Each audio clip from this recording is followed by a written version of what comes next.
Hello everyone, welcome to one stop academy. आज है हमारा डे 6 ऑफ ऑपरेशन प्रीलिम्स का।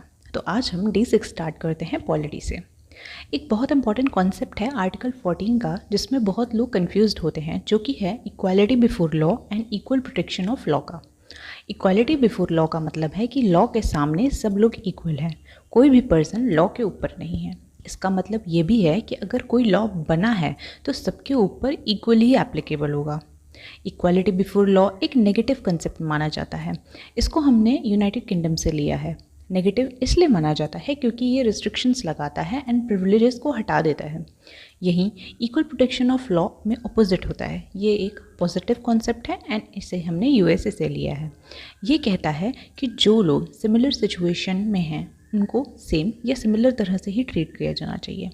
इसे पॉजिटिव क्यों बोल रहे हैं? क्योंकि ये फेयरनेस इंश्योर करने के लिए स्टेट को अलाउ करता है कि वो स्पेशल प्रोटेक्टिव लॉज बना सकते हैं for special groups like women, children, weaker section.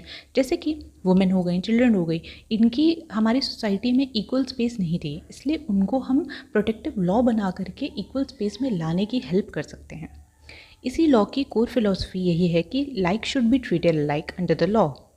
तो इक्वालिटी बिफोर लॉ में हम आइडेंटिकल ट्रीटमेंट देने की बात करते हैं and equal protection of law में हम फेयर ट्रीटमेंट देने की बात करते हैं। एंड दोनों ही हमारे आर्टिकल 14 का हिस्सा है, ये ध्यान रखिएगा। अच्छा, अब रिट्स को रिवाइज कर लेते हैं क्योंकि कई बार ये एग्जाम में पूछा जाता है। मैंने ऑलरेडी रिट्स पे एक सेपरेट वीडियो बनाई है डिटेल में, आप चाहे तो उसे देख सकते हैं। You will get a lot of benefit. अच्छा, हेबियस कॉर्पस का मतलब होता है to have the body of. तो इसमें यह होता है कि अगर अनलॉफुल डिटेंशन हो गया है तो कोर्ट इस रिट के थ्रू ऑर्डर दे सकता है कि तुरंत उस पर्सन को लाया जाए और जो डिटेंशन किया गया है उसे जस्टिफाई किया जाए। अगला है मैंडेमस, जिसका मतलब है वी कमांड। इसमें कोर्ट ऑर्डर करता है पब्लिक ऑफिशियल्स को उनकी ड्यूटी परफॉर्म करने के लिए। इसको याद कर सकते हैं मैडम कमांड, मतलब मैंडेमस इक्वल्स टू कमांड। ये याद रखना कि ये रिट किसी प्राइवेट इंडिविजुअल, प्रेसिडेंट, गवर्नर के अगेंस्ट इशू नहीं की जा सकती, और वहाँ भी जहाँ ड्यूटी करना मैंडेटरी नहीं होता वहाँ इशू नहीं की जा सकती। अगला है प्रोहिबिशन, जिसका मतलब है टू फॉरबिड। ये हाई कोर्ट द्वारा इशू किया जाता है लोअर कोर्ट को रोकने के लिए। अगर फॉर एग्जांपल किसी केस की हियरिंग हाई कोर्ट में ही स्टार्ट हो सकती है, मगर डिस्ट्रिक्ट कोर्ट ने उसकी हियरिंग स्टार्ट कर दी है, तो हाई कोर्ट प्रोहिबिशन की रिट इशू कर सकता है लोअर कोर्ट को रोकने के लिए। अगला है सर्जरी, मतलब टू बी सर्टिफाइड। इसमें हाई कोर्ट लोअर कोर्ट के ऑर्डर को नलिफाई कर देता है। याद रखना, प्रोहिबिशन में ऑर्डर होने से पहले ही रोक देते हैं एंड इसमें ऑर्डर होने के बाद कैंसिल कर देते हैं उस ऑर्डर को। लास्ट है को वारंटो। इसका मतलब है बाय व्हाट अथॉरिटी। ये वहाँ यूज़ किया जाता है जहाँ लीगैलिटी पे क्वेश्चन हो किसी पर्सन के, कि वो पब्लिक ऑफिस होल्ड करने का लीगली होल्ड कर रहा है वो पर्सन वो ऑफिस या नहीं। फॉर एग्जाम्पल, कोई वाइस चांसलर बन जाता है तो कोर्ट पूछ सकता है कि आप किस अथॉरिटी से ये ऑफिस एज्यूम किए हुए हो।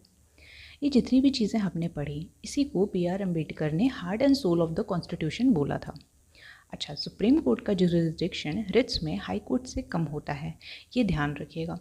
सुप्रीम कोर्ट सिर्फ फंडामेंटल राइट्स के लिए रिट इशू कर सकता है, मगर हाई कोर्ट फंडामेंटल राइट्स के साथ साथ और भी लीगल राइट्स के लिए रिट इशू कर सकता है। अब हम बात करते हैं बायोंसी के कॉन्सेप्ट एंड उसके एप्लीकेशन के बारे में। तो बायोंसी से रिलेटेड है आर्किमिडीज का प्रिंसिपल, जो कि बताता है कोई ऑब्जेक्ट पानी में क्यों डूब जाता है या क्यों कुछ ऑब्जेक्ट फ्लोट करते हैं। तो आर्किमिडीज प्रिंसिपल बताता है बायोंसी के कॉन्सेप्ट को कि कोई भी ऑब्जेक्ट जब लिक्विड में जाता है तो लिक्विड उस ऑब्जेक्ट को अपवर्ड धक्का देता है। ये जो अपवर्ड फोर्स आया है उसी को बायोंट फोर्स कहते हैं। तो ये बायोंट फोर्स कितना होता है? ये उतना ही वेट का होता है जितना fluid as a particular object उसने डिस्प्लेस किया हो। इसका एप्लीकेशन देखते हैं, जिसका सबसे ईजी एग्जाम्पल है फ्लोटिंग ऑफ शिप्स। शिप बहुत बड़ी सी इसलिए बनाई जाती है ताकि वो लार्ज अमाउंट ऑफ वाटर को डिस्प्लेस कर सके, एंड जितना large amount of water displace होगा उतना ही बायोंट फोर्स लगेगा, एंड इसी वजह से शिप फ्लोट करती है।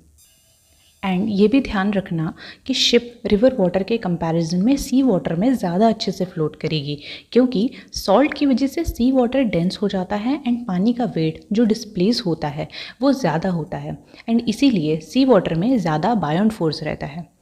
ये कॉन्सेप्ट्स ईजी दिखते हैं बट कंफ्यूज करके ऐसे ही पूछे जाते हैं, एंड ये आपको पता होने चाहिए।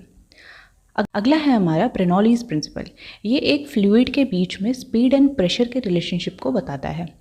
ईजी लैंग्वेज में समझें तो जैसे कोई फ्लूइड है जो बहुत तेज़ मूव कर रहा है तो उसका प्रेशर कम हो जाएगा, एंड अगर वो फ्लूइड स्लो मूव कर रहा है तो प्रेशर हाई हो जाएगा। सो प्रीलिम्स के लिए ये इंपॉर्टेंट है कि बर्नौलीज प्रिंसिपल इन्वर्स रिलेशनशिप दिखाता है स्पीड ऑफ फ्लूइड, फ्लूइड या एयर भी ले सकते हैं हम उसको। एग्जाम्पल में मैंने फ्लूइड समझा था, तो स्पीड ऑफ फ्लूइड और एयर एंड प्रेशर में। कुछ रियल वर्ल्ड एग्जाम्पल्स देखते हैं बर्नौलीज प्रिंसिपल के एप्लीकेशन के। अब जैसे एयरप्लेन के विंग्स होते हैं तो उसके ऊपर क्योंकि बहुत तेज़ हवा होती है तो प्रेशर लो होता है वहाँ पे, एंड विंग्स के नीचे हवा की स्पीड कम होती है तो प्रेशर हाई होता है वहाँ पे, एंड इसी प्रेशर डिफरेंस की वजह से एयरप्लेन अपवर्ड की तरफ लिफ्ट कर पाता है। अगला एग्जाम्पल है जैसे परफ्यूम स्प्रे की बॉटल के अंदर एकदम हाई प्रेशर होता है, एंड जैसे ही आप नोज़ल को प्रेस करते हो एयर रैपिडली अंदर जाती है एंड फास्ट एयर उधर का प्रेशर कम कर देती है एंड परफ्यूम बाहर आ जाता है।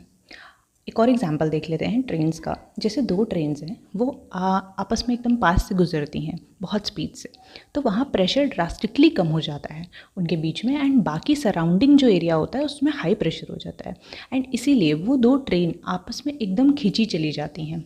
इसीलिए प्लेटफॉर्म पे बोला जाता है कि थोड़ा दूरी बना के रखें पैसेंजर ट्रेन से। सो ये प्रिंसिपल्स बहुत इंपॉर्टेंट हैं। यूपीएससी कुछ भी उठा के पूछ सकता है, स्पेशली इसके एप्लीकेशन बेस्ड क्वेश्चन आराम से बनते हैं, तो इसको अच्छे से पढ़ लीजिएगा। So that's all for today's video. मिलते हैं जल्दी ही विद डे 7। Thank you.